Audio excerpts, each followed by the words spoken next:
मछली क्यों हंसी, आगे की कहानी सुने। पर कोई भी उसे मछली के हंसने का रहस्य नहीं बता सका। हताश होकर वह लौट आया और मौत निश्चित जानकर अपने जायदाद और गृह गृहस्थी के मामले निपटाने लगा।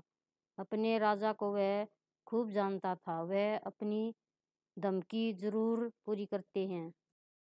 उसने अपने बेटे को कहा कि वह कुछ समय के लिए यात्रा पर चला जाए और तभी वापस आए जब राजा का गुस्सा ठंडा हो जाए।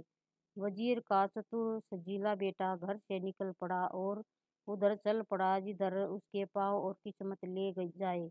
कुछ दिनों बाद वह उसे एक बूढ़ा किसान मिला। बूढ़ा किसान यात्रा से अपने घर लौट रहा था। वजीर के बेटे को किसान भला और खुशमिजाज लगा। उसने किसान से पूछा कि क्या वह उसके साथ सफर कर सकता है। बूढ़ा मान गया। वह साथ साथ आगे बढ़े। उस दिन बहुत गर्मी थी और रास्ता लंबा और उबाऊ था। वजीर के बेटे ने कहा, क्या बेहतर न हो कि हम एक दूसरे को उठाकर चलें। बूढ़े ने सोचा, कैसा मूर्ख है।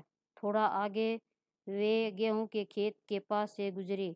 दाना पक गया था और फसल कटने के लिए तैयार थी। हवा के झोंकों से गेहूं के फूटे झुकते तो ऐसा लगता कि सोने का समंदर लहरा रहा हो। वजीर के बेटे ने पूछा, यह खाया जा चुका है या नहीं। बूढ़े को समझ नहीं पड़ा कि वह क्या जवाब दे। वह इतना ही कह पाया कि पता नहीं। थोड़ा आगे एक बड़ा गांव आया।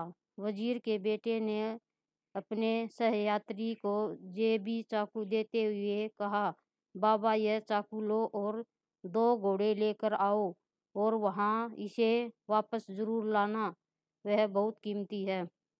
बूढ़े को ताजुब हुआ और गुस्सा भी आया। वह बुदाया कि या तो यह लड़का पागल है या उसे बेवकूफ बना रहा है। वजीर के बेटे के ऐसा जाहिर की जैसे उसने कुछ सुना ही नहीं और चुप लगा गया।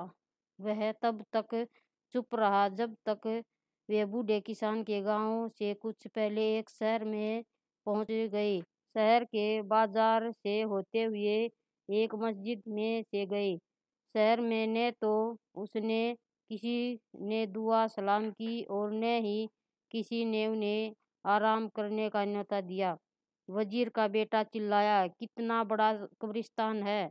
बूढ़े किसान ने सोचा, यह कहना क्या चाहता है।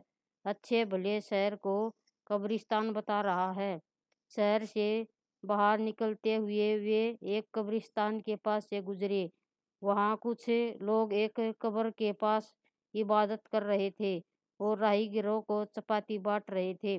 बूढ़े किसान और वजीर के बेटे को भी उन्हें चपातियां दी। उसने दोनों को पेट भरकर खाया। हमारे चैनल बैंकर को लाइक करें, शेयर करें, सब्सक्राइब करें, घंटी के बटन को दबाएं।